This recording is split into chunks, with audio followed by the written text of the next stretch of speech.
and can lead the eternal life. Without depending on any religious mythologies or beliefs,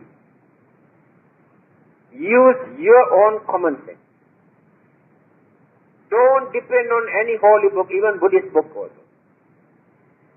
Throw away all your holy books. Use your common sense. That is enough. What is that? You can see not only human beings, all the other living beings who exist in this world or in this universe face the same problem that we are facing. Animals also suffer from sicknesses. They also suffer from old age. They also die. Is it due to their original sin? Why they don't know to baptize them? These cats and dogs and pigs and cows, they never convert them. Why?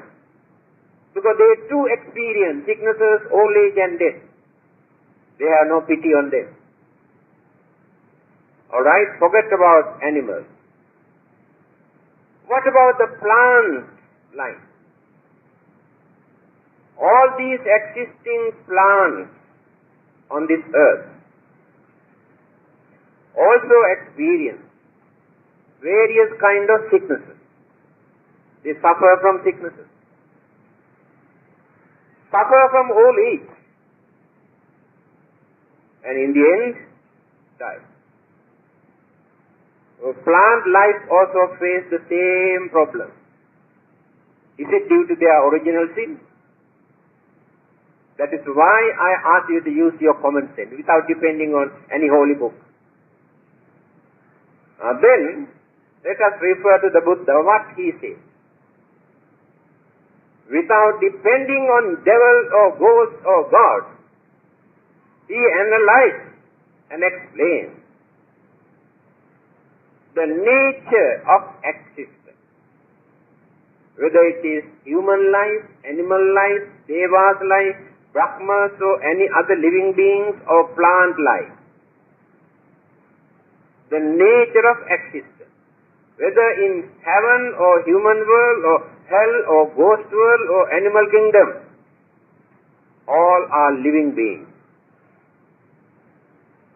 By taking different shapes, leading different way of life, but all are experiencing pain and pleasure and sicknesses and old age and death. But when we refer to Devas and Brahmas, there is some sort of difference.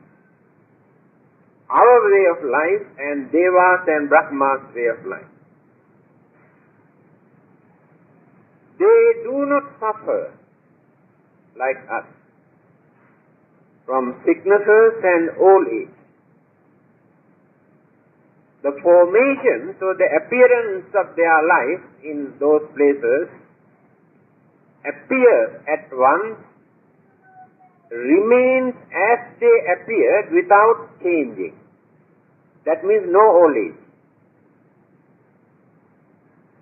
Since the constitution or the combinations of elements or three dimensions, in our case, three dimensions, physical body, when you compare with Devas and Brahmas, their physical formation is different.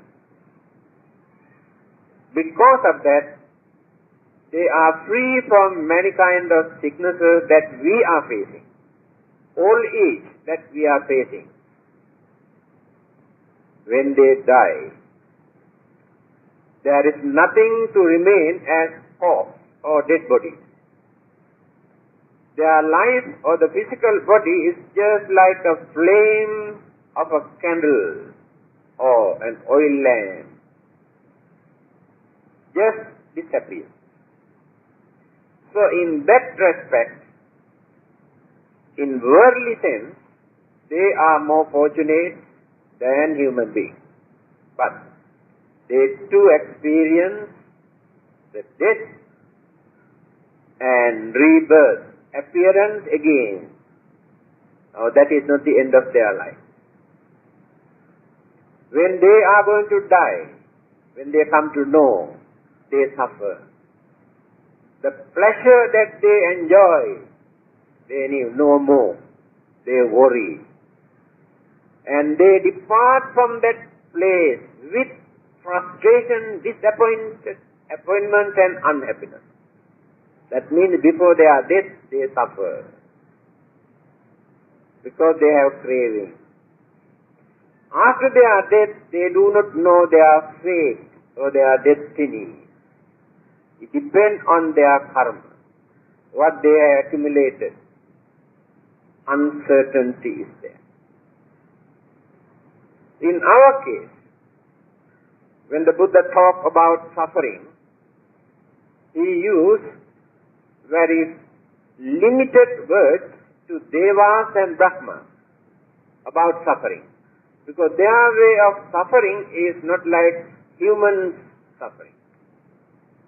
But when he preached to human beings, then he says, Jatipi dukkha, jarapi dukkha, vyadipi dukkha, maranampi dukkhang, yang piccang, nalapati tampi dukkhang, appiyehi sampayogo dukkho, piyehi vipayogo dukkho, sankittena panchupada nakkanda dukkha. This is the way how Buddha has explained dukkha, suffering.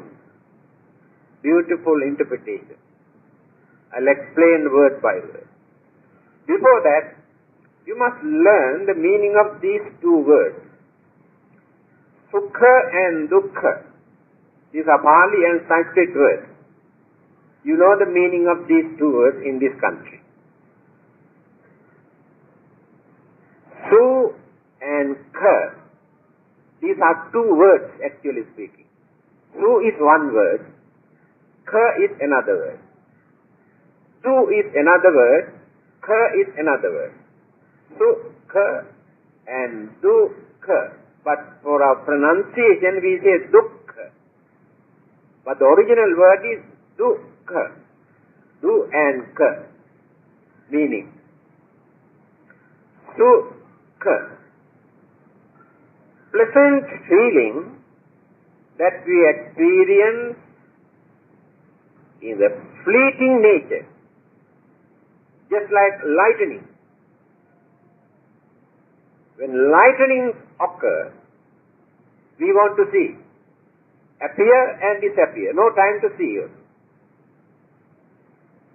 So the sukha, the pleasure that we experience through our senses and physical body is just like the lightning.